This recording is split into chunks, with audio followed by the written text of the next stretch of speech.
दिया है कि हम लोग यहाँ हैं।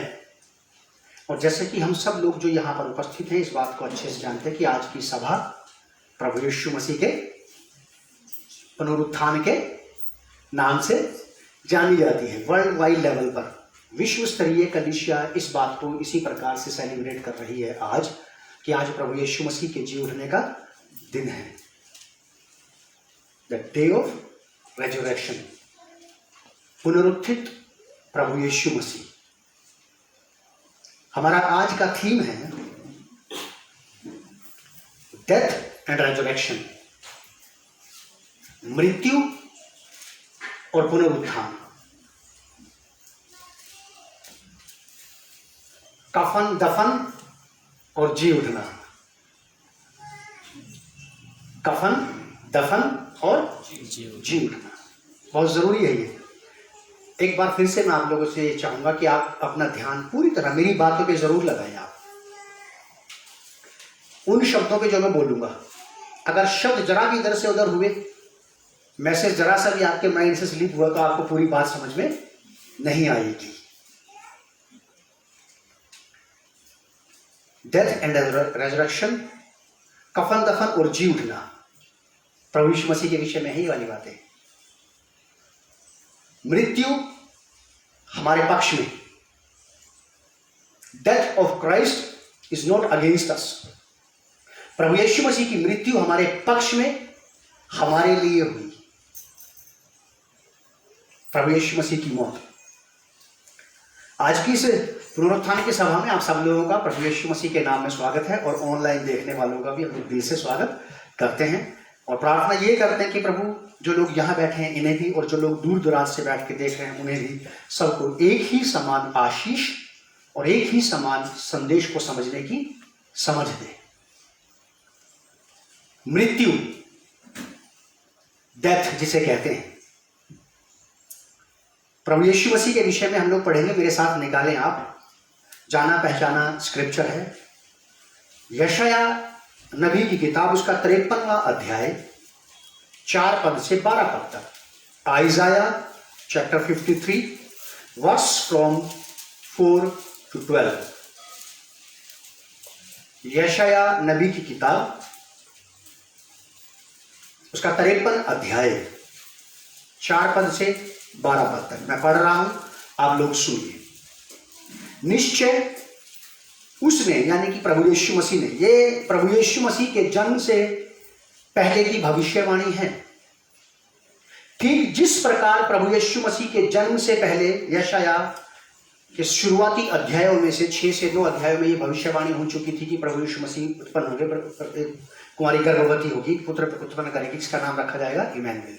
जो भविष्यवाणी प्रभु यीशु मसीह के जन्म के विषय में जैसे पहले हुई थी, वैसे ही प्रभु यीशु मसीह के जन्म से, प्रभु यीशु मसीह की मौत से पहले प्रोफेसी हो चुकी थी। बाइबल पढ़ने वाले लोग इस बात को जानते हैं कि जब मरियम की मुलाकात हुई थी शिमोन से, तो शिमोन ने यह कहा था कि एक तलवार ऐसी होगी जो तेरे कलेजे को भी आर पार बेध देगी। दुनिया का सबसे डिफरेंट बच्चा है जिसके जन्म के साथ साथ उसकी मौत की बात की जाती है। आप किसी भी माँ बाप के साथ उसके बच्चे की डेथ की बात नहीं कर सकते। आप किसी भी व्यक्ति के साथ उसके प्रियजन की डेथ की बात नहीं कर सकते जबकि वो मृत्युशैया पर है, डिक्लेयर हो चुका है, डॉक्टर्स ने बोल दिया कि बस ये कभी भी जा सकता। आप तब भी उसके साथ ये नहीं कह सकते भैया वो ये तो जाने वाले हैं, आप बात ही नहीं कर सकते। आपके पास सेंस है, आपने देख और देख करके आप समझ गए कि शायद आज रात मुश्किल है, लेकिन आप उनको नहीं कहेंगे भैया आज रात मुश्किल है कि आप उनको कह ही नहीं सकते। ना तो आप में बोलने की हिम्मत है और ना उनमें सुनने की हिम्मत है ना। लेकिन ये कैसे लोग थे जिन्होंने यीशु मसीह के डेडिकेशन के समय पे, उसके समर्पण के दिन ही उसकी मां से कह दिया,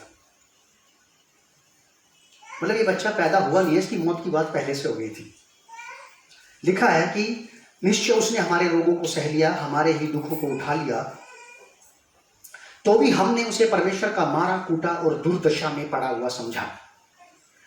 परंतु वह हमारे ही अपराधों के कारण घायल किया गया, वह हमारे अधर्म के कामों के कारण कुचला गया। हमारी ही शांति के लिए उस पर ताड़ना पड़ी।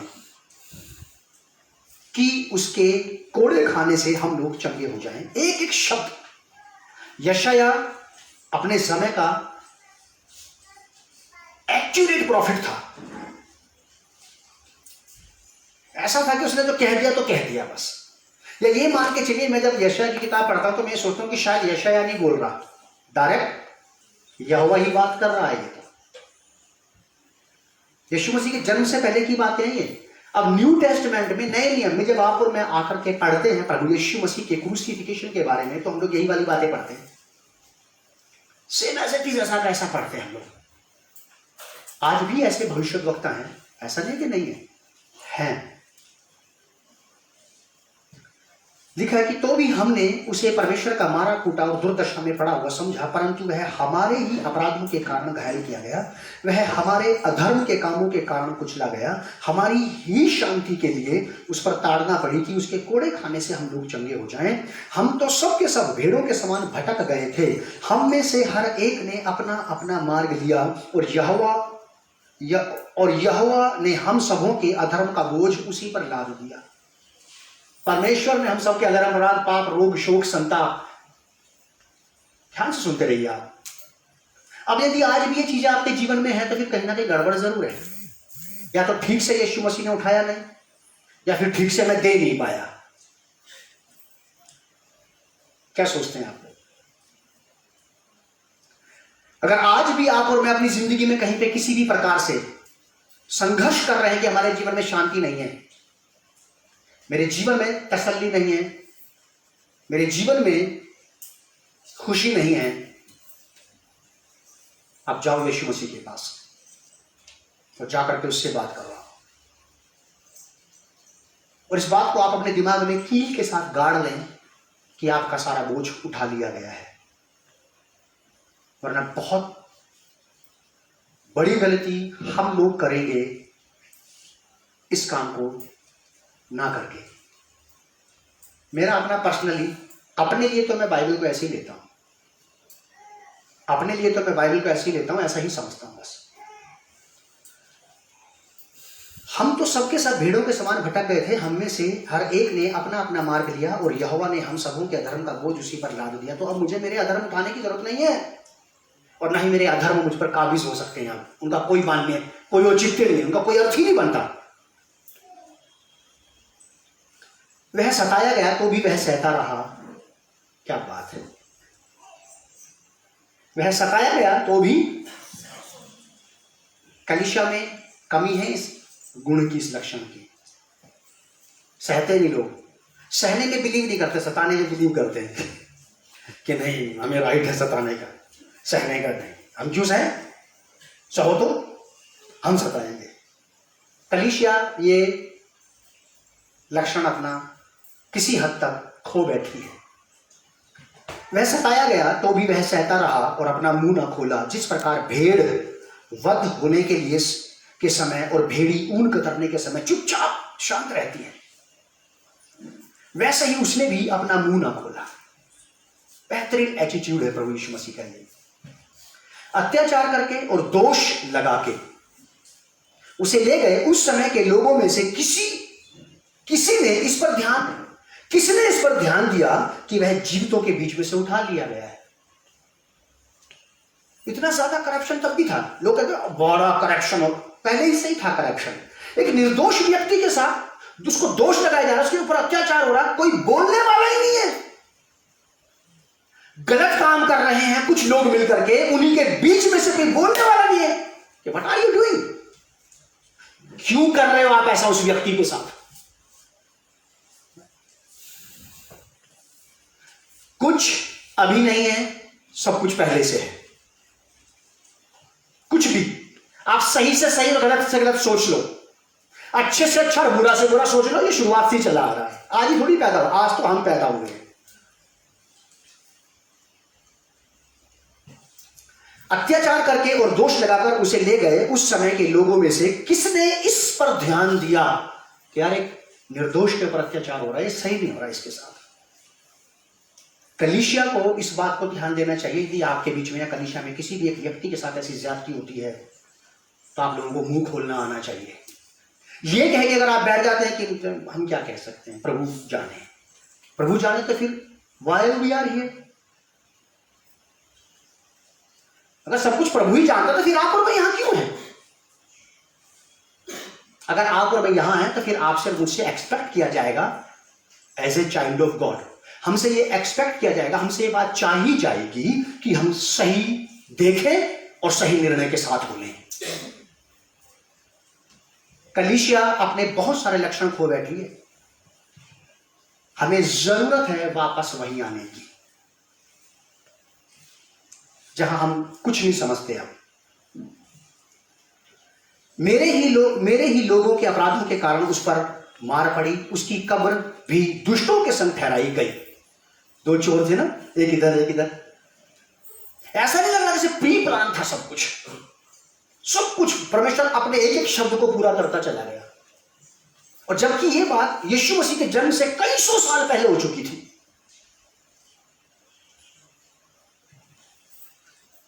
उसकी कब्र भी दुष्टों के संग ठहराई गई और मृत्यु के समय वह धनवान का संगी हुआ। बिल्कुल सच है ये वाली बात। यद्यपि उसने किसी प्रकार का उपद्रव ना किया था और उसके मुंह से कभी छल की बात नहीं निकली थी। ये बात बहुत अच्छी लगती है मुझे, बहुत अच्छी लगती है मुझे। और मैंने बहुत साल पहले जब इस बात को मैंने सुना था, पढ़ा था बाइबल में, तब से मैंने ये वाली बात को अपने मन में रख लिया था कि मैं भी ऐसा ही बनना चाहता हूं कि मेरे मुंह से छल की बात कभी ना निकले।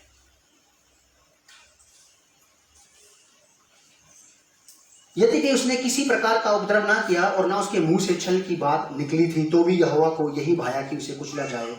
उसी ने उसको रोगी कर दिया। जब वह अपना प्राण दोष बलि करे तब वह अपना वंश देखने पाएगा, वह बहुत दिन जीवित रहेगा। उसके हाथ से यहोवा की इच्छा पूरी हो जाएगी, उसके हाथ से यहोवा की इच्छा पूरी हो जाएगी। आप और मैं भी अपने लिए यही प्रार्थना किया करें कि प्रभु ऐसा अनुग्रह दे कि मेरे हाथ से तेरी इच्छा पूरी हो जाए, मेरी नहीं। मेरे जीवन से, मेरे जीवन में तेरी विल पूरी होने पाए। वह अपने प्राणों का दुख उठाकर उसे देखेगा और तृप्त होगा। अपने ज्ञान के द्वारा मेरा धर्मी दास बहुतेरों को धर्मी ठहराएगा और उनके अधर्म के कामों का बोझ आप उठा लेगा। इस कारण मैं उसे महान लोगों के संग भाग दूंगा और वह अनर्थकारियों के संग लूट बांट लेगा, क्योंकि उसने अपना प्राण मृत्यु के लिए उड़ेल दिया और अपराधियों के संग गिना गया। तो भी उसने बहुतों के पाप का बोझ उठा लिया और अपराधियों के लिए आज भी विनती करता है। जैसा कि आप और मैंने गुड फ्राइडे के दिन एक मैसेज सुना था, क्रूस पर से एक आवाज आई, पिता इन्हें माफ कर। ये प्रार्थना थी प्रभु यीशु मसीह की परमेश्वर से कि अपराधियों के लिए कि इनको माफ कर दे, क्योंकि ये अपराध कर रहे थे, निर्दोष व्यक्ति को क्रूस पर चढ़ा के। प्रभु यीशु मसीह के विषय में लिखा है, और वह अपराधियों के संग गिना गया, तो भी उसने बहुतों के पाप का बोझ उठा लिया और अपराधियों के लिए आज भी विनती करता है। यह है शुरुआत प्रभु यीशु मसीह की मृत्यु की, प्रभु यीशु मसीह की मृत्यु के शब्दों के द्वारा से।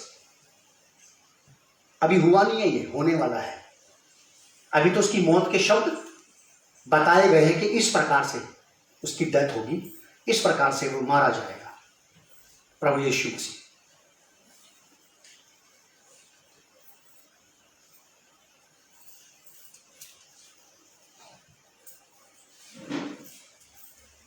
पहला पतरस, ये इससे लूका रचित सुसमाचार निकालिए। आप ध्यान से सुनिएगा, पूरा ध्यान इधर देके। लूका रचित सुसमाचार उसका 23 अध्याय 34 पद। बस ये है ये सारा बेस है आज की शिक्षा का, चूकना नहीं बिल्कुल भी आप।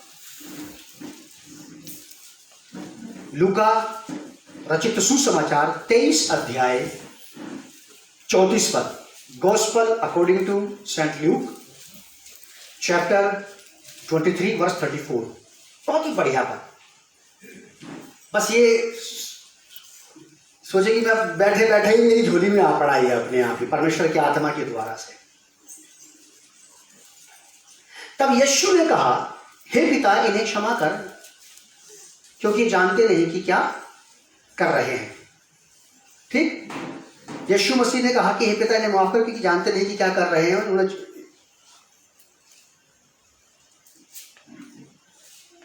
यूहन्ना रचित सुसमाचार उसका 19 अध्याय, 19 अध्याय, यूहन्ना रचित सुसमाचार उसका 19 अध्याय, इसके 38 पद से मैं पढ़ रहा हूं 42 पद तक, और खास बात हम लोग करेंगे केवल 40 पद पे। ये है वो 40वां पद जो ऐसे बैठे बैठाए मेरे ऊपर ऐसे टपके, जैसे मान लीजिए कि कोई आम के पेड़ के नीचे बैठा हो और टप से एक पका पकाया आम उसके पास आ गया हो। बिल्कुल खाली बैठा था, बिल्कुल ऐसे ब्लैंक था दिमाग, कुछ नहीं था मेरे पास, बस ये विचार दिमाग में चल रहा था कि पुनरुत्थान के ऊपर आप क्या चाहते हैं कि मैं बताऊं। तो ये वाली बात मेरे पास पहुंचाई गई 19 अध्याय यूहन्ना रचित सुसमाचार, gospel according to Saint John chapter 19 verse 38 to 42। मैं एक बार पढ़ देता, लेकिन 40वें पद जो है वो हमारा एक पद रहेगा जिसको आज की पूरी शिक्षा का बेस यही रहेगा। इन बातों के बाद अरमतिया के यूसुफ ने, जो यीशु का चेला था परंतु यहूदियों के डर से इस बात को छिपाए रखता था, पिलातुस से विनती की कि वह यीशु का शव ले जा सकता है। पिलातुस ने उसकी विनती सुनी, वह आकर उसका शव ले गया। निकोदेमुस भी, जो पहले यीशु के पास रात को गया था, 50 सेर लगभग मिला हुआ गंधरस और एलवा ले आया। तब उन्होंने यीशु का शव लिया और यहूदियों के गाड़ने की रीति के अनुसार उसे सुगंध द्रव्य के साथ कफन में लपेट दिया। बस ये बात को ध्यान रखना होगा, पूरा मैसेज इसी पे यही है जो कुछ है आज। और यीशु मसीह को कफन में लपेट दिया। उस स्थान पर जहां यीशु क्रूस पर चढ़ाया गया था एक बारी थी, और उस बारी में एक नई कब्र थी जिसमें कभी कोई न रखा गया था। इसीलिए यहूदियों की तैयारी के दिन के कारण उन्होंने यीशु को उसी में रखा, क्योंकि वह कब्र निकट थी, पास में भी थी। लेकिन वर्स 40वीं आयत, तब उन्होंने यीशु का शव लिया, उन्होंने उसकी बॉडी, डेड बॉडी को लिया और यहूदियों के गाड़ने की रीति के अनुसार उसे सुगंध द्रव्य से भर दिया। और भरकर के यहां साफ शब्दों में लिखा है कि उन्होंने उसको क्या किया? कफन में लपेट दिया। किसको? प्रभु यीशु मसीह को कफन में लपेट दिया। प्रभु यीशु मसीह को जब ये कफन में लपेट रहे थे तो ये वो सारी बातें, ये वो सारे पाप, अधर्म, अपराध, रोग, शोक, संताप, सारी गंदगी, सारी बुराइयों को यीशु मसीह के साथ ही लपेट रहे थे। अब कुछ बाहर नहीं बचा, ना रोग बचा, ना बीमारी बची, ना चिंता बची, ना फिक्र बचा, ना कोई समस्या बची, कोई उलझन बची। कुछ भी वो चीज जो आपको सताए, आपको परेशान करे, वो सारी यीशु मसीह के साथ लपेट दी गई। अब सब चीजों को कफन पहनाया जा रहा है, हर चीज को कफन पहनाया जा रहा है, वो जो आपको सताएगी। हर एक पापी के जीवन में रहने वाली सारी अशुद्धता को कफन पहनाया जा रहा है, अब उसको लपेटा जा रहा है।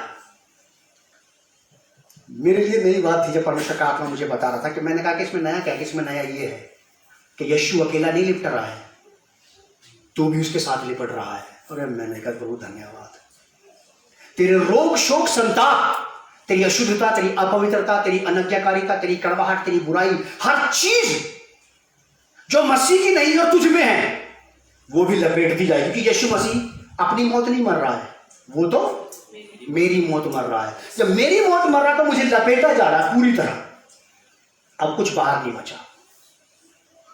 जिस प्रकार बाइबल बताती है, और आप लोग जानते इस बात को, कि वो हम सबके अधर्म, अपराध, पाप, शोक, संताप लेकर के क्रूस पर चढ़ गया। इस बात को याद रखना कि ठीक जस्ट वैसे ही वो सारी चीजों के साथ लिपट करके कब्र में उतर गया। अब कुछ बाहर वापस नहीं आएगा वहां से। आपका सताव तो वापस नहीं आ रहा, अब आपका रोग तो वापस नहीं आ रहा, आपकी समस्या तो वापस नहीं आ रही, आपका दुख तो वापस नहीं आ रहा, आपकी समस्याएं, आपकी पीड़ाएं, आपको सताने वाली चीजें, भयातुर बातें, डरावनी बातें तो बाहर नहीं आ रही अब, क्योंकि वो लपेट दी गई कफन के साथ। वो लपेट दी गई कफन के साथ, अब सब कुछ फिनिश। सोचो, अच्छा एक बात उदाहरण देता हूं, कोई जवान लड़का मर जाए, उसको कफन में लपेट दिया जाए, किसे लपेटा जा रहा है? एक आदमी को पीढ़ियों को लपेटा जा रहा है। उसकी शादी होती तो उसके बच्चे होते, उसके बच्चों के बच्चे होते, उसके फिर बच्चों के बच्चे होते, उसके फिर बच्चों के बच्चे होते, उसके फिर बच्चों के बच्चे होते। कई पीढ़ियों को कफन में लपेट करके कब्र में रख दिया, अब कोई बीज फलेगा नहीं। उदाहरण दिया मैंने, समझ में आया आपको?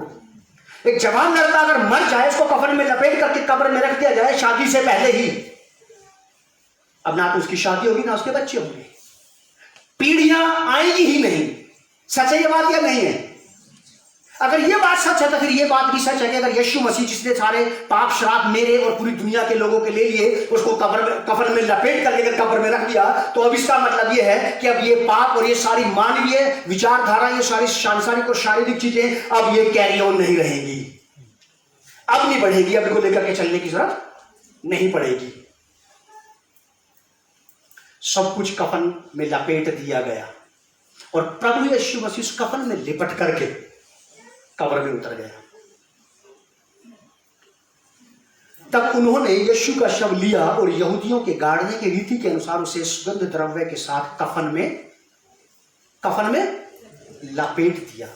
एक बार आप अपने घर में कोई चीज रैप कर दें, वो खुल जाएगी क्या अपने आप? अब नहीं खुलती वो। और हमें तो हमने खुद रैप थोड़ी किया कफन में, हमें तो दूसरों ने रैप किया कफन में। प्रभु यीशु मसीह को दूसरों ने रैप किया, प्रभु यीशु मसीह के साथ हम भी उसी में लिपट गए। अब कुछ बाहर वापस नहीं आएगा। Praise the Lord. अब तो नहीं आना चाहिए। अगर अभी भी है तो याद रखना, लोग कहते हैं कि कफन में जेब नहीं होती। मुझे इसको पढ़ करके पता लगा कि कफन में लीकेज भी नहीं होती। जो गया कुछ कब्र से वापस बाहर नहीं आता। अगर कफन में जेब नहीं है तो याद रखना उसमें लीकेज भी नहीं है कि भाई कुछ पाप लीक होकर बाहर आ गए थे, वो आज भी मेरी लाइफ में काम कर रहे हैं। ऐसा बिल्कुल भी नहीं है, बिल्कुल नहीं है ऐसा। कफन में लपेटा गया यीशु मसीह को आप याद रखना, ये वाली बात आपके बड़े काम आएगी, भले ही आपको अभी समझ में आ रही है या नहीं आ रही है। आप मुझे बुला के पूछ लेना बाद में, अगर आपको समझ में ना आए तो आ जाना चाहिए। अगर एक बार कफन में यीशु मसीह को लपेट दिया गया है तो ये याद रखिए कि सब कुछ लपेट दिया गया है। जैसा कि यशायाह की किताब में हम पढ़ के आए कि परमेश्वर ने हम सबके पाप, रोग, शोक, संताप उसी के ऊपर लाद दिए।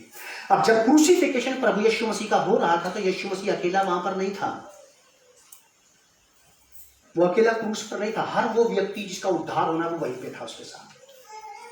यीशु मसीह के ऊपर हम सबके पाप थे, यीशु मसीह का अपना कोई पाप नहीं था। जब यीशु मसीह को वहां से उतारा गया, उसको कफन में लपेटा गया, कफन में लपेट करके उसको कब्र के सुपुर्द कर दिया गया, कब्र में रख दिया गया। अब वहां से कुछ वापस नहीं आएगा।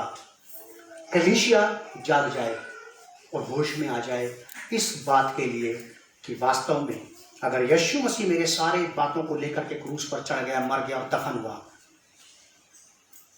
तो फिर ये वही पुरानी चीजें आज भी क्यों? आपके पास सवाल होना चाहिए यीशु मसीह से मिलने के समय पे। अगर आपके पास सवाल नहीं होता आपकी हर प्रार्थना में, तो मुझे नहीं लगता कि यीशु मसीह आपके साथ ज्यादा बात करेंगे या आप उससे ज्यादा बात कर सकते हो। बहुत अच्छी बात लगी मुझे थी कि उसको कफन में लपेट दिया। पहला पतरस 2 अध्याय 24 पद। पहला पतरस 2 अध्याय 24 पद।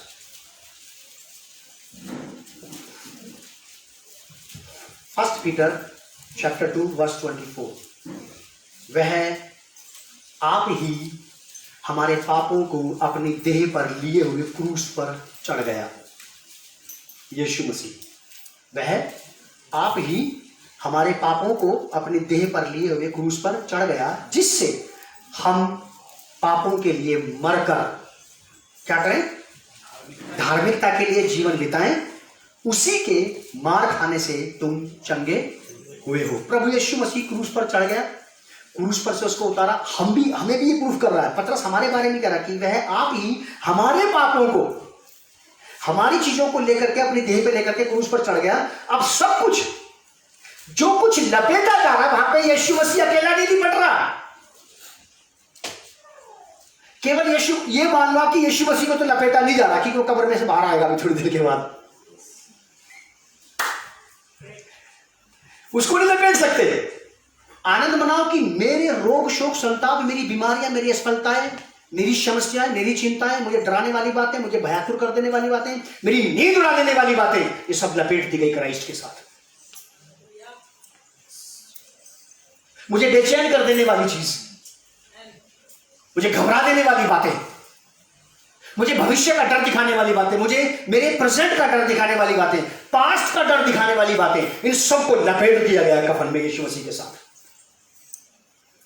यीशु मसीह को नहीं लपेटा क्योंकि अभी आएगा थोड़ी देर के बाद बाहर, इसलिए तो आप और मैं यहां हैं, इसलिए तो लोग जमा है पुनरुत्थान की सभा में। लिखा है कि वह आप ही हमारे पापों को अपनी देह पर लिए हुए क्रूस पर चढ़ गया, जिससे हम पापों के लिए मरकर धार्मिकता के लिए जीवन बिताएं। उसी के मार खाने से तुम चंगे हुए, उसके मार खाने से हम चंगे हुए। और यीशु मसीह जो क्रूस पर चढ़ाया गया है हमारी वजह से। कलीसिया इस बात को जानती है, कोई नई बात आपके मेरे लिए नहीं है, लेकिन हाँ, इसका आदर, इसका सम्मान हर बार नया ही होना चाहिए।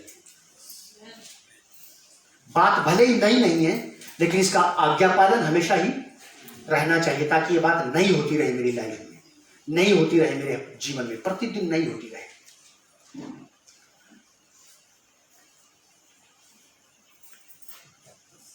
पुनरुत्थान की सामर्थ्य।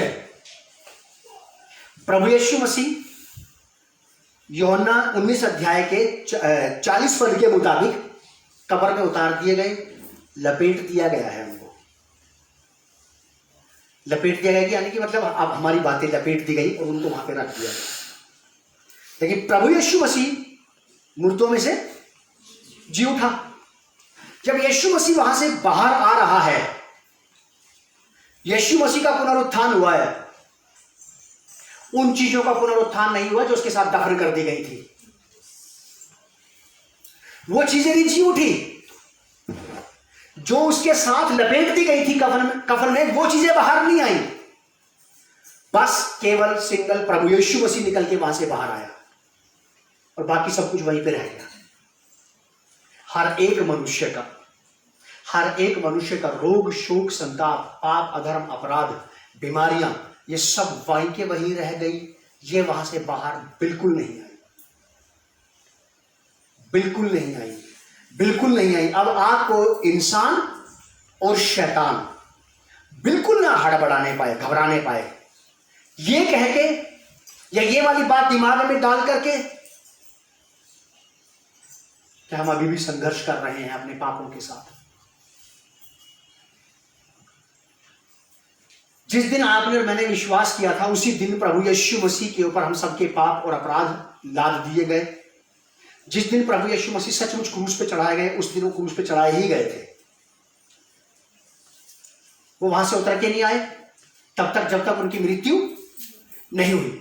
अब सब चीजों की मृत्यु हो रही है, लेकिन जब यीशु मसीह जी उठे, कब्र में से बाहर आए, तो ये अकेले ही बाहर आए। बाकी सब कुछ वहीं के वहीं रह गया, कुछ वापस बाहर नहीं आया। आप समझदारी से काम लेना। कोई भी व्यक्ति आपको और मुझे, मेरे और आपके पास्ट भूतकाल जो हमारा बीत गया पापों से भरा हुआ, उसके बारे में बोल करके आपको बिल्कुल चिंतित ना करने पाए, आपको डराने ना पाए, आपको घबराने ना पाए। चाहे भविष्यद्वक्ता हो, चाहे कोई सेवक हो, चाहे कोई विश्वासी हो, या कोई भी हो जो आपसे आपके पास्ट के पाप के बारे में बात करता है कि आप प्रभु यीशु मसीह के पास आ चुके हैं, लेकिन आपने ये पाप किए, वो पाप किए। आप बिल्कुल समझ जाना कि ये रिमाइंडर है शैतान की ओर से, जो मुझे क्या करना चाहता है, डिस्टर्ब करना चाहता है। मुझे प्रभु यीशु मसीह के पुनरुत्थान का आनंद मनाने नहीं देना चाहता। ये बिल्कुल नहीं चाहेगा। शत्रु शैतान कभी नहीं चाहेगा कि आप और मैं इस बात को ढंग से जिए कि प्रभु यीशु मसीह क्रूस पर मारे गए, दफन हुए और मेरे सारे पाप वहीं पे हैं। अब वो यीशु मसीह के साथ बाहर नहीं आए। इस कहानी को आप याद रखना कि यदि किसी अनमैरिड लड़के या लड़की को, अगर किसी एक जवान लड़के की डेथ हो जाती है, उसको कफन में लपेट करके अगर कब्र में रख दिया जाए, तो वो अकेला ही कब्र में नहीं जा रहा है। आप याद रखना कि पीढ़ियां उसका वंश भी उसके साथ वही जा रहा है। अब ना तो वो लड़का वहां से कब्र में से बाहर आएगा और ना उसके द्वारा पैदा होने वाली संतान वहां से बाहर आएगी। ऐसा कभी नहीं हो सकता कि चल भाई जो संतान इसके द्वारा से पैदा होनी थी वो इसके भाई के द्वारा से पैदा होने लगी। ये तो मूर्खतापूर्ण बातें हैं, इनका परमेश्वर के वचन से कोई लेना देना नहीं है। ये बात मेरे लिए बहुत ही ज्यादा एक्साइटेड थी कि जब यीशु मसीह को दफन किया जा रहा था, कफन में लपेटा जा रहा था, तो सब कुछ लपेटा जा रहा था, सब कुछ को रैप कर दिया उसी के साथ। अब ये वाले पाप जो उसके साथ दफन हुए, ये बीमारियां जो उसके साथ दफन हुई, ये रोग शोक संताप हर एक उस स्त्री पुरुष का, हर एक उस व्यक्ति का जिसने यीशु मसीह पर विश्वास किया है, अब ये मल्टीप्लाई नहीं हो सकते, अब ये पैदा नहीं कर सकते कुछ, क्योंकि वो दफन हुए, फिनिश और खत्म हो गए बस। अगर आज भी कलीसिया इस बात से संघर्ष कर रही है कि आज भी कोई व्यक्ति, कोई भी स्त्री पुरुष अपने जीवन में इन चीजों से जूझ रहा है, तो मैं आपको ये हौसला दिलाना चाहता हूं, मैं आपकी हिम्मत बढ़ाना चाहता हूं कि आप जाओ यीशु मसीह के पास और बात करो यीशु मसीह से कि प्रभु जब आपने मेरा सारा बोझ ले लिया तो ये मेरे पास क्यों चीज है? कहीं ना कुछ तो गड़बड़ है, कहीं ना कुछ तो गलती है, या तो मेरे समझने में, या फिर मेरे इन चीजों को मानने में, या मेरे इन चीजों को ले लेने में कुछ ना कुछ तो डिस्टर्बेंस है, कुछ ना कुछ तो गड़बड़ी है। आपको मुझे इस गड़बड़ी को ठीक करना चाहिए। हमें यीशु मसीह से बात करना चाहिए कि जब सब कुछ दफन कर दिया गया, सब कुछ कफन में लपेट दिया गया, तो ये एक हाथ बाहर क्यों? कोई मुर्दा देखा आपने? ऐसा आपने सुना होगा सिकंदर के बारे में बस, कि जब वो मरा था तो उसने अपने हाथ बाहर निकलवा दिए।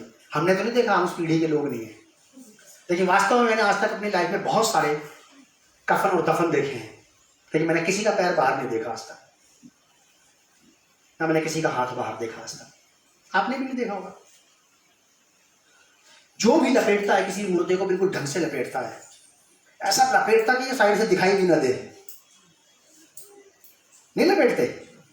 आप इसी बात से आइडिया लगाओ कि जब हम इंसान होकर के किसी मुर्दे को इस प्रकार से लपेटते हैं, तो यीशु मसीह को भी लपेटा गया था ऐसे कफन में, और फिर कुछ बाहर नहीं आ सकता। अब कुछ बाहर नहीं आ सकता, नहीं आ सकता तो नहीं आ सकता। इब्रानियों की पत्री 9 अध्याय 28 पद, पुनरुत्थान की सामर्थ्य, नोट कर लेना आप इस बात को, पुनरुत्थान की सामर्थ्य। मैं प्रयास कर रहा हूं ये कि मैं बात को सही ढंग से आप तक पहुंचा सकूं। Letter of Hebrew chapter 9 verse 28।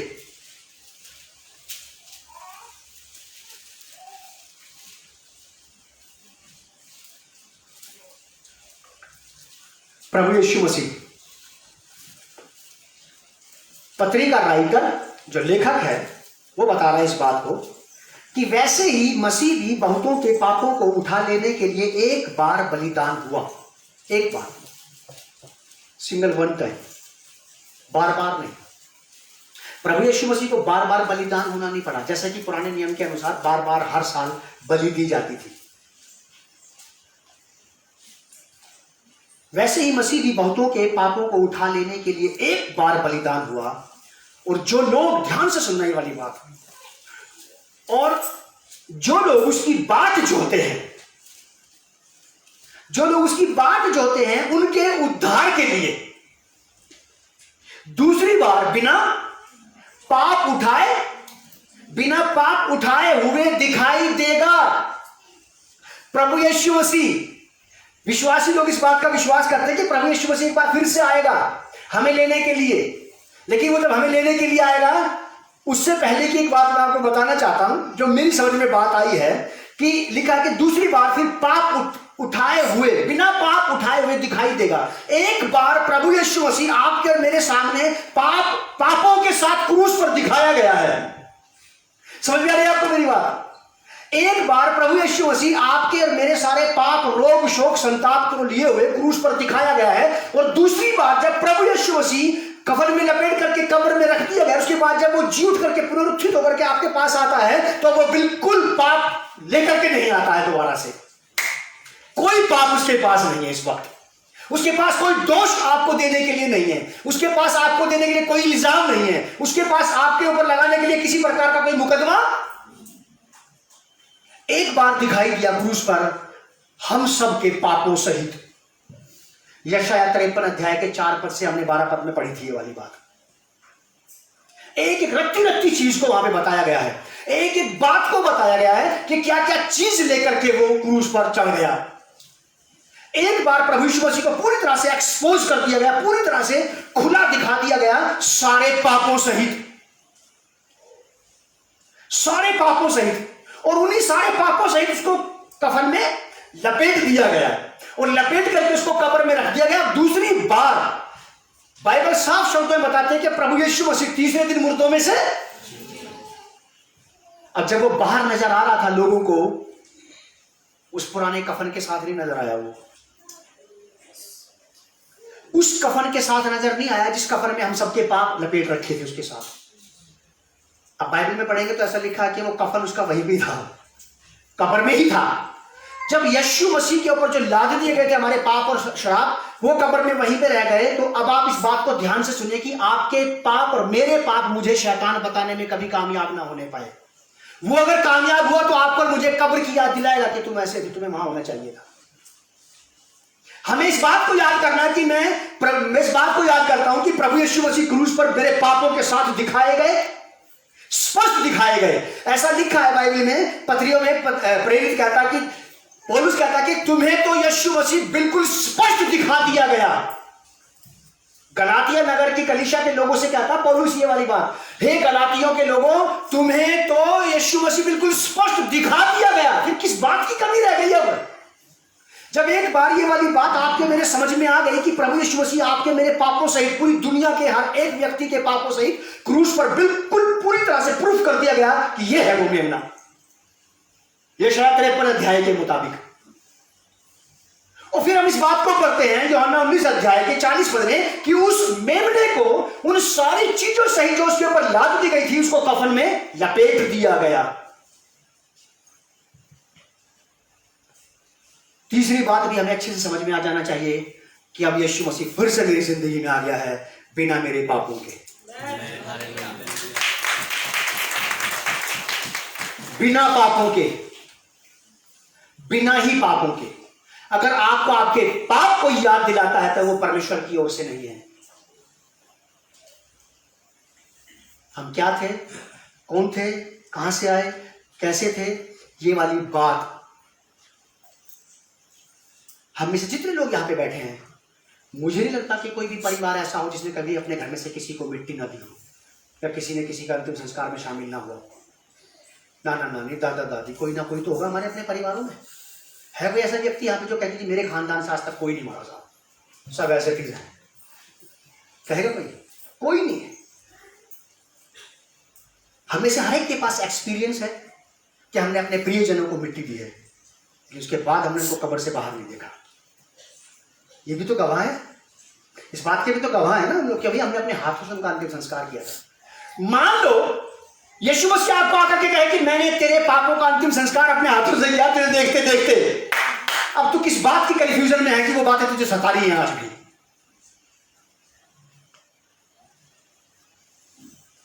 जब वो सारी बातें आपके मेरे देखते हुए प्रभु यीशु मसीह क्रूस पर चढ़ा दिया गया है और लपेट दिया गया है सब कुछ, और जब यीशु मसीह कब्र में से बाहर आते मुलाकात करते हैं अपने चेलों से, तो बिना पाप के करते हैं। बहुत अच्छी बात है कि एक बार फिर प्रकट होगा। ये तो ये वाली बात बता रहे हैं, जो राइटर बता रहा है, ये वो वाली बात बता रहा है, सेकंड कमिंग की बात। ये सेकंड कमिंग की बात बता रहा है, लेकिन मैंने इस बात को पुनरुत्थान के साथ जोड़ा है कि जब यीशु मसीह कब्र में से बाहर आया तो अब वो सारे लगेज के साथ नहीं था। जो कुछ लेकर के वो उतरा था कब्र में, उस सबको लेकर के कब्र से बाहर नहीं आया। अब अगर मान लो हमारे पाप की मृत्यु, हमारी यीशु मसीह के क्रूस के साथ हमारी पापी दशा की मृत्यु हो चुकी है, तो आनंद मनाओ कि अब यीशु मसीह के साथ हमारा पुनरुत्थान भी हो चुका है। अब मेरा पुनरुत्थान हो चुका है। और ईमानदारी की बात मैं आपको कहना चाहता हूं, अपने भाई बहन, बेटे बेटी, बच्चे बुजुर्ग जवान होने के नाते, अगर सचमुच में किसी को यह आभास है कि यीशु मसीह के साथ मेरा भी पुनरुत्थान हुआ है, तो पुराना सड़ियलपन छोड़ दो। आज पुराने रवैये को गाड़ के दफन करके जाओ। अगर आपको लगता है कि सचमुच आपका भी पुनरुत्थान हुआ है, तो फिर यहां से आज आप अकेले ही जाओ यीशु मसीह के साथ।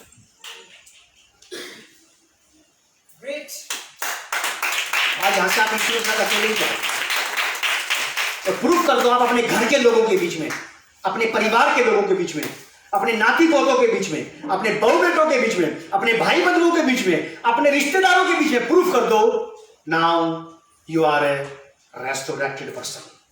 अब तुम एक पुनरुत्थित व्यक्ति हो, जी उठा हुआ, बाहर नहीं। मसीहों के सभा में मसीहों को बेवकूफ बनाने की कोशिश ना करें, क्योंकि वहां हम सबको हालेलुया प्रेज़ द लॉर्ड के नारे अच्छे से आते हैं। यहां आकर के यू हाथ कर लेना या कुछ भी करना, कोई भी एक्टिंग करना आपको भी आती है, मुझे भी आती है। तो ये कब्र के हाल मुर्दा ही जानता है। मेरी फैमिली के लोग बताएंगे, आपके परिवार के लोग जो क्लोज हो गए वो बताएंगे आखिर में मिजाज में है क्या छिपा हुआ, कुछ है क्या? अरे पादरी साहब क्या बताओ, कुछ की बात कर रहे हैं आप। मतलब कई सारी बातें हो जाएंगी ऐसी। लिखा है इब्रानी की पत्री 9 अध्याय 28 पद में, वैसे ही मसीह भी बहुतों के पापों को उठा लेने के लिए एक बार बलिदान हुआ, और जो लोग उसकी बाट जोहते हैं उनके उद्धार के लिए दूसरी बार बिना पाप उठाए हुए दिखाई देगा। ये वाली बात तो सेकंड कमिंग से कनेक्टेड है, लेकिन मैंने इसको आप लोगों को समझाने के लिए या मेरे समझने के लिए मैंने इस बात को आज के पुनरुत्थान से जोड़ दिया कि यीशु मसीह जब दिखाई देगा मुझसे मुलाकात करेगा तो मेरे पापों के बगैर ही करेगा, उसके ऊपर अब किसी का पाप नहीं होगा। अब वो जी उठा है और उसको जिस कफन में लपेटा गया था वो लपेट करके, ऐसा लिखा है सुसमाचार में, और जो अंगोछा उसके सर से बंधा हुआ था उसको उसने लपेट करके वहां पे लिखा है कि वो लिपटा हुआ पैताने की तरफ बड़े आराम से रखा हुआ है। ऐसा लिखा है कि वो कफन वहीं पे लपेट करके रख दिया गया है। कोई ऐसी बात नहीं हो रही यहाँ पे कि आपको पता ही नहीं है या मुझे ज्यादा पता है, लेकिन एक एक बात बिल्कुल सच है, आप भी जानते हैं इस बात को। 28वीं आयत की लास्ट लाइन में पढ़ रहा हूं, और जो लोग उसकी बाट जोहते हैं, आज हम में से जितने भी लोग यहां पर उपस्थित हैं और अपने जीवन में प्रभु यीशु मसीह के दोबारा आने का इंतजार कर रहे हैं, और वो बादलों पर आएगा, सेकंड कमिंग जिसे कहते हैं, कलीसिया को उठाने के लिए। और जो लोग उसकी बाट जोहते हैं, बाट जोहने का मतलब ये नहीं होता कि आप ये कहते प्रभु जल्दी आओ। बाट जोहने का मतलब फायदा तब है जब आप तैयार बैठे। पता सोचो अगर आप तैयार नहीं और आप उसके आने की बात कर रहे हैं तो कौन फंसेगा, कौन मारा जाएगा? हमें हमारे घर लेने अपनी गाड़ी से एंथनी आता है, क्योंकि हमारे यहाँ भी आने जाने का रास्ता साफ नहीं है। हम तैयार होकर बैठते हैं और एंथनी को बोलाते हैं, हम कहाँ हूँ, कि बस भाई साहब मैं यहीं पास में पहुंच गया। मान लो अगर हम तैयार नहीं है और बिना तैयारी के सब ऐसा कैसा उलट पुलट घर में पड़ा और हम बोल कहा भी कि आपकी गेट के पास ही खड़ा हूं, अब फंस गए। हम तैयार होकर के किसी को फोन करें, हम तैयार होकर के क्राइस्ट को बोले प्रभु अब मैं तैयार हूं, आप आइए। बिना तैयारी के बोलने का मतलब अपनी जान फंदे में फंसाना, क्योंकि वो आ जाएगा और आप तैयार नहीं मिले तो छूट जाओगे। फिर वो यही कह रहा है यहां पे, राइटर कहता है कि और जो लोग उसकी बाट जोहते हैं उनको उनके उद्धार के लिए दूसरी बार बिना पाप उठाए हुए दिखाई देगा। इससे पहले आप और मैं प्रभु के पास आते, आपके और हमारे रिश्तेदार आपको और हमें हमारे पुराने मन मिजाज और स्वभाव में जानते थे। इससे पहले कि आप और मैं प्रभु यीशु मसीह के पास आते, आपके रिश्ते नातेदार, मेरे रिश्ते नातेदार, हमारे पड़ोसी, हमारे साथ काम करने वाले, हमारे यार दोस्त हमें हमारे पुराने स्वभाव से जानते थे। उनको पता था कि हाँ इस प्रकार का आदमी यही मैं जानता हूं, इस प्रकार की लड़की है, स्त्री है। अब उनको नहीं पता कि आप यीशु मसीह के साथ कब्र में उतर चुके हैं। अब आप यीशु मसीह के साथ कब्र में से वापस बाहर आ रहे हैं विदाउट सिन। अब अगर मान लो साथ रहने वाले लोग इस बात को नहीं कह पा रहे हैं कि हाँ अब इसके मन मिजाज में, इसके स्वभाव में, इसके व्यवहार में बहुत अंतर है, तो कौन कहेगा? फिर यीशु मसीह का पुनरुत्थान हुआ, कितने लोग जानते हैं इस बात को कि वो जी उठा? तो छोटे छोटे अधिकारी ट्रक सचमुच में हुआ यीशु मसीह का पुनरुत्थान, सारी दुनिया जानती है। उसके चेले भी इस बात को जानते थे कि सचमुच में वो जी उठा है। वो महिलाएं भी जानती थी जो कब्र में गई थी, उनको भी पता लग गया था कि कब्र खाली है, यीशु मसीह यहां पे नहीं है। अगर मान लो यीशु मसीह जी उठते और दिखाई ना देते किसी को, कोई गवाह बनता है इस बात का कि वो जी उठा है? अगर आप ये सोचते, मैं ये सोचता हूं कि मैं यीशु के साथ क्रूस पर मारा गया, मैं दफन हुआ, मैं जी उठा उसके साथ, और अब मेरा कोई गवाह नहीं है कि मेरे बदले हुए स्वभाव के बारे में बता सके।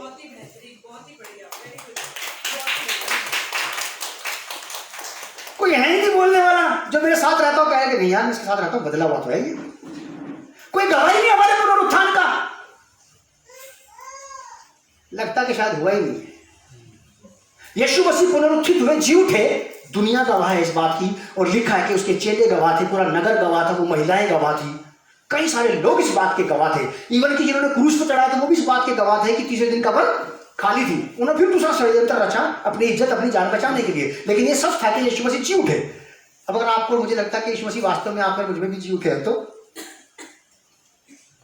कोई तो गवाही दे इस बात की। चलिए आज से हम लोग प्रयास करेंगे अपने अपने पुनरुत्थान को जीने की। आज से हम कोशिश करेंगे। कोशिश, आपको मेरी बात ध्यान से सुनो, आपको कोशिश घर से बाहर नहीं करनी है। घर से बाहर तो ड्रामेबाजी हो जाएगी, क्योंकि हमें से हर एक को लोगों को बेवकूफ बनाना आता है। मुझे भी आता है। हमें से हर एक को अपने लोग, घर के लोगों को उल्लू बनाना आता है, लेकिन घर के अंदर रहकर के आप और मैं बिल्कुल सही पुनरुत्थित जीवन व्यतीत करेंगे, ताकि घर के लोगों को सबसे पहले खबर मिले। यीशु मसीह के चेलों को सबसे पहले पता लगा था कि वो जी उठा है। कलीसिया को नहीं पता लगा अभी तक कि हमें से कोई जी उठा है। बाकी बाहर के लोग कहते हैं हमारे वर्षों में बड़ा बड़ा अच्छा दीजिए, कलीसिया क्या ना, हमसे पूछो ना, साथ तो हम रहते हैं। पुनरुत्थित रेस्टोरेटिव लाइफ बहुत जरूरी है आपके और मेरे लिए। स्वभाव में पुनरुत्थान, व्यवहार में पुनरुत्थान, चाल ढाल में, बोली भाषा में पुनरुत्थान, ड्रेसअप में भी पुनरुत्थान। अच्छा, ढंग के कपड़े पहनने में पुनरुत्थान आना चाहिए। क्या अब हमने स्टाइल बदल दिया है, अब हम वो झालरदार कपड़े नहीं पहनते इधर से उधर से, अब हम नॉर्मल कपड़े पहनते हैं। कई सारी चीजों में पुनरुत्थान आ जाएगा, क्योंकि जब यीशु मसीह क्रूस पर थे तो एक एक चीज को रैप कर दिया गया था हमारी ना। और जो लोग उसकी बाट जोते हैं उनके उद्धार के लिए दूसरी बार बिना पाप उठाए हुए दिखाई देगा। जैसे वह बिना पापों के दिखाई देगा, वैसे ही हम उसके पुनरुत्थान में बिना पापों के दिखाई देने का प्रयास करें अपने अपने घरों में। आप घर में करो ये वाला काम, घर के बाहर नहीं। अगर आपके जहां आप काम करते वहां के लोग आपकी तारीफ करेंगे तो मेरे ऊपर ज्यादा असर नहीं होता, ईमानदारी की बात, क्योंकि वो आपके बारे में ज्यादा नहीं जानते। बीवी बच्चे आपके बारे में ज्यादा जानते हैं, घर के लोग ज्यादा जानते हैं, जिनके साथ जरा जरा सी बात नहीं रहता है। दाल किसने बनाई? अंधेरे, मैं नहीं खाता। ये वाली बात। पानी किसने भर के रखा? चौधरी, मैं नहीं पीता इसके हाथ का पानी। क्यों? किससे झगड़ा आता है? बहुत केयरफुल होने की आवश्यकता है आपको। पुनरुत्थान की पहली खबर घर के लोगों को थी, बाहर के नहीं। बाहर वाले तो घबरा गए थे पुनरुत्थान की बात सुन के। हन्ना कैफा फुर्मियों की सभा, खतरे से वे परेशान के जी उठाइए। क्या मेरे साथ निकालिए आप फिलिपियों की पत्री 3 अध्याय 20-21 पर। Philippians chapter 3 verse 20-21। फिलिपियों की पत्री 3 अध्याय 20 और 21 पर हमारा स्वदेश स्वर्ग पर है और हम एक उद्धारकर्ता प्रभु यीशु मसीह के वहां से आने की बाट जो रहे हैं। बाट जोने वाला आदमी अनटाइडी नहीं रह सकता।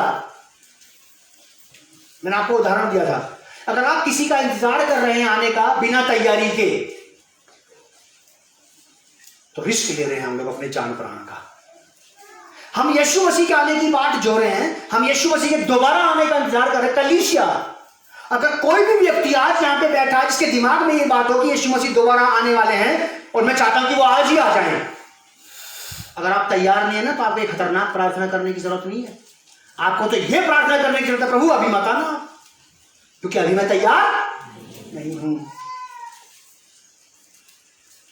ये प्रार्थना वही व्यक्ति करे जो बिल्कुल अपना लगेज बांध करके तैयार बैठा है कि जैसे ही गाड़ी आएगी वो हॉर्न हो जाएगी पांव और मैं खट से उसके अंदर मैं तैयार हूं। वो नहीं कि भैया मुझे जरा तस्मे बांध लूं, भैया मैं टाइट कर लूं। ये फंस जाएंगे ये लोग। मैंने नहीं कही ये वाली बात, ये आपकी बाइबल बता रही है, इसमें ऐसा लिखा है फिलिपियों की पत्री 3 अध्याय 20 पद में, पर हमारा स्वदेश स्वर्ग पर है और हम एक उद्धारकर्ता प्रभु यीशु मसीह के वहां से आने की बाट जो रहे हैं। वह अपनी शक्ति के उस प्रभाव के अनुसार जिसके द्वारा वह सब वस्तुओं को अपने वश में कर सकता है, क्या बेहतरीन बात। अपनी उसी शक्ति के द्वारा जिससे वो सारी दुनिया को होल्ड करता है, स्वर्ग को, पृथ्वी को, नरक को, तूफान को, आंधी को, नदी को, नालों को, पर्वतों को, सब चीजों को अपने वचन के द्वारा से होल्ड कर सकता है। लिखा है कि वह हमारी दीनहीन देह का रूप बदलकर अपनी महिमा की देह के अनुकूल बना देगा। बार बार पाप करने वाले स्वभाव को, बार बार पाप में जाने वाले शरीर के स्वभावों को बदल देगा। वो इसके स्वभाव को बदल करके अपने साथ ट्रांसफॉर्म कर लेगा, अपने जैसा बना देगा, पुनरुत्थित। फिर आपको खुद खुशी होगी कि मैं अपने पुराने पापी स्वभाव में मर करके जी उठा हुआ व्यक्ति हूं। अब मेरे स्वभाव में पाप नहीं है, अब मेरे लेन देन में पाप नहीं है, मेरे देखने, सुनने, सूंघने, चलने, बोलने में पाप नहीं है। वही हमारी दीनहीन देह का रूप बदलकर अपनी महिमा की देह के अनुकूल बना देगा। लास्ट पद 1 जॉन चैप्टर 3 वर्स 2 और 3। पहला यूहन्ना 3 अध्याय 2 और 3 पद। पहला यूहन्ना 3 अध्याय 2 और 3 पद। हे प्रियो, अब हम परमेश्वर की संतान हैं। बढ़िया पद, अब है, at a time, on the spot, right now, अभी के अभी आप परमेश्वर की संतान हैं। लिखा है कि हे प्रियो, अब हम परमेश्वर की संतान हैं और अभी तक यह प्रकट नहीं हुआ कि हम क्या कुछ होंगे। अभी उत्तम दाखरस, अभी क्लाइमैक्स का समय नहीं आया। अभी तो आप और मैं पुनरुत्थित होकर के इस पृथ्वी पर ही जी रहे हैं, लेकिन वो समय अभी बाकी है कि जब पूरी तरह पूरे बदलाव में, परिवर्तन में आकर के परमेश्वर की प्रेजेंस में पहुंच जाएंगे। क्या कहता है कि हे प्रियो, अब हम परमेश्वर की संतान हैं और अभी तक यह प्रकट नहीं हुआ कि हम क्या कुछ होंगे। इतना जानते हैं कि जब वह, यानी कि प्रभु यीशु मसीह प्रकट होगा तो हम उसके समान होंगे। अब आप इस बात को यहां से लेके जाओ। प्रभु यीशु मसीह जब क्रूस पर थे, हमारे पाप, हमारा सड़ियल मिजाज उसके साथ था। हमारे सड़ियल मिजाज को, हमारे सारी खुराफात को लिए हुए प्रभु यीशु मसीह मर गया और हमारी सारी खुराफात के साथ ही हमें भी यीशु मसीह के साथ कफन में लपेट दिया गया और कब्र में रख दिया गया। और जब यीशु मसीह बाहर आ रहा है, जिस प्रकार प्रभु यीशु मसीह पुनरुत्थित हुआ, जी उठा, बिल्कुल बेदाग, निर्दोष, निश्चल, निष्कपट, यह कहता है कि जब वह प्रकट होगा तो हम भी उसके समान होंगे। उसी के समान होना है आपको और मुझे, निर्दोष, निश्चल, बेदाग, उसी के समान पुनरुत्थित। पहले पाप के साथ दिखाई दिए, अब बिना पाप के। क्यों हम उसके साथ, उसके समान होंगे? क्योंकि उसको वैसा ही देखेंगे जैसा वह है, जैसा वह है। और जो कोई यह आशा रखता है वह अपने आप को वैसा ही पवित्र करता है जैसा वह पवित्र है। पुनरुत्थित प्रभु यीशु मसीह से मिलने के लिए, पुनरुत्थित प्रभु यीशु मसीह के साथ रहने के लिए, पुनरुत्थित प्रभु यीशु मसीह के साथ जाने के लिए हमें पुनरुत्थान की बहुत सख्त जरूरत है। अगर हम पुनरुत्थित नहीं हैं तो डेफिनेटली हम पुनरुत्थित प्रभु यीशु मसीह के साथ तो नहीं रह सकते। अगर हम जी नहीं उठे हुए अपने जीवन में, अगर हम जी उठे हुए व्यक्ति नहीं हैं तो हम जी उठे हुए यीशु मसीह के साथ कैसे रह सकते हैं? लास्ट की बात, यूहन्ना रचित सुसमाचार उसका 19 अध्याय 40वां पद आप याद रखना। और यीशु मसीह को कफन में लपेट दिया गया। आनंद मनाइए कि जो कुछ यशायाह 53 अध्याय के 4 पद से 12 पद के मुताबिक मेरा सब कुछ यीशु मसीह के ऊपर लाद दिया गया था, उस सब को रैप कर दिया गया यीशु के साथ और उसको कब्र में रख दिया गया। और जब यीशु मसीह पुनरुत्थित होकर वहां से बाहर आया तो बिल्कुल बेदाग, निर्दोष, निश्चल, निष्कपट, बिल्कुल पाप रहित था। अब इसका मतलब यह है कि मुझे भी यीशु मसीह के समान ही पुनरुत्थित होकर के पाप रहित जीवन व्यतीत करने की जरूरत है। प्रभु आप लोगों को बहुत आशीष दे और संभाल के रखे। पवित्र पिता यीशु मसीह नासरी के नाम से मैं ये प्रार्थना करता हूँ कि जिस प्रकार प्रभु यीशु मसीह अपने पुनरुत्थान में निर्दोष पाया गया, निश्चल पाया गया, निष्पाप देही पाया गया, वैसे ही हम भी अपने इस पुनरुत्थान के जीवन में यीशु मसीह के समान बन जाएं और पाए जाएं। प्रभु यीशु मसीह के नाम से इस प्रार्थना को मांगते हैं, आमीन।